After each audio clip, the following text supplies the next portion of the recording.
Please ఇది మీ members ఏమో నిరసన తెలియజేస్తారు, మీరేమో క్వశ్చన్ అవర్లో. అయితే నేను కూడా అందులో జాయిన్ అయిపోయి ఆపేనా అధ్యక్ష? నేను ఆపేమని అంటున్నా, నేను ఆపమంటున్నా. అధ్యక్ష ఇది చాలా న్యాయమైన విషయం కదండి అధ్యక్ష. కరెక్టే, కానీ ఇప్పుడు మీరు రెండు స్టాండ్స్ తీసుకుంటే కరెక్ట్ కాదు. మీ వాయిదా తీర్మానం మీద మీరు నిరసన లేకపోతే క్వశ్చన్ అవర్లో మీరు పాల్గొంటున్నారా? ఏదో డిసైడ్ చేసుకోవాలిగా మీరు. అది నా ఇది కరెక్ట్ కాదు నా.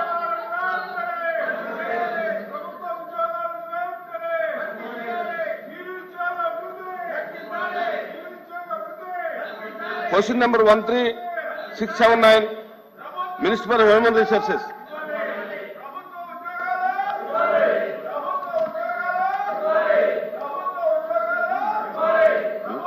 అధ్యక్ష, మొదటి ప్రశ్నకి సమాధానం అవునండి. రెండో మూడో ప్రశ్నకి సమాధానం మెగా డిఎస్సి నోటిఫికేషన్ త్వరలో జారీ చేస్తా అధ్యక్ష. అధ్యక్ష, ప్రతిపక్ష పార్టీకి చెందిన నాయకులకి ఇక్కడ ఓపిక లేదు కనుక ఒక విషయం చాలా స్పష్టంగా చెప్పదలుచుకుని, ఎందుకంటే నిరుద్యోగ యువకులందరూ ఆశతో మమ్మల్ని చూస్తున్నారు. వాళ్ళందరికీ నేను సమాధానం చెప్పాల్సిన అవసరం ఉంది అధ్యక్ష. నిరుద్యోగం మీద ఆయన మాట్లాడుతున్నారు.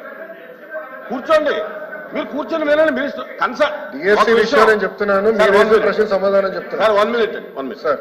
ఇప్పుడు మీరు ఏదైతే నిరుద్యోగుల గురించి అడుగుతున్నారో దాని మీద కన్సర్న్ మినిస్టర్ గారు మాట్లాడుతుంటే మీరు కూర్చుని వినాలి కదా. వినాలి కదా అన్నాను. ఇప్పుడు మీకేం కావాలి?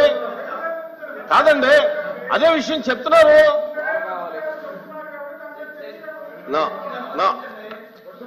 అధ్యక్ష,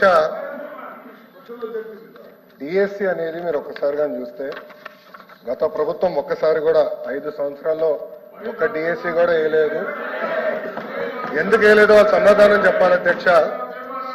అధ్యక్ష, డిఎస్సి విషయంలో ఒకసారి చూస్తే అధ్యక్ష, ఉపాధ్యాయుల నియామకంలో ఇప్పటికీ 1994 నుంచి చూస్తే అధ్యక్ష 2,60,194 పోస్టులు భర్తీ చేశాం అధ్యక్ష.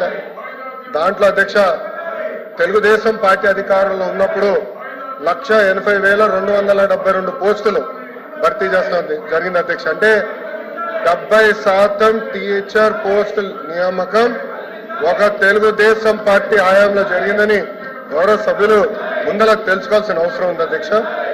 అధ్యక్ష, మీరు చూస్తే గౌరవ ముఖ్యమంత్రి గారు కానివ్వండి, నేను కూడా మంత్రిగా బాధ్యతలు స్వీకరించినప్పుడు డిఎస్సి పైన తొలి సంతకం పెడతాం జరిగింది అధ్యక్ష. దాంట్లో భాగంగా 2/7/24కి టెట్ నిర్వహిస్తాం జరిగింది.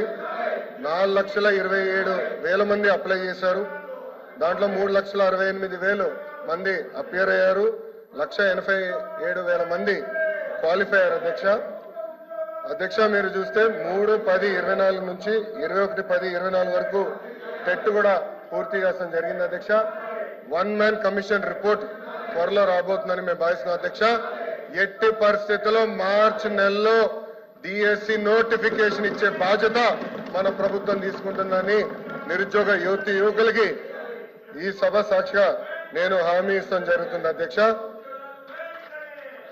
అధ్యక్ష, విచిత్రం ఏంటంటే నాకు వేసిన 2 ప్రశ్నలు ప్రతిపక్ష పార్టీలు, కానీ వాళ్ళు వేసిన ప్రశ్నల మీద చర్చించడానికి సిద్ధంగా లేకపోతే నిజంగానే చాలా చాలా బాధాకరం.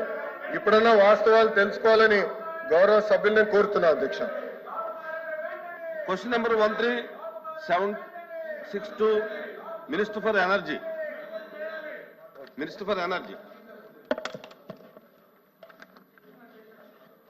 సార్, మొదటి ప్రశ్నకు సమాధానం అవునండి. రెండో ప్రశ్నకి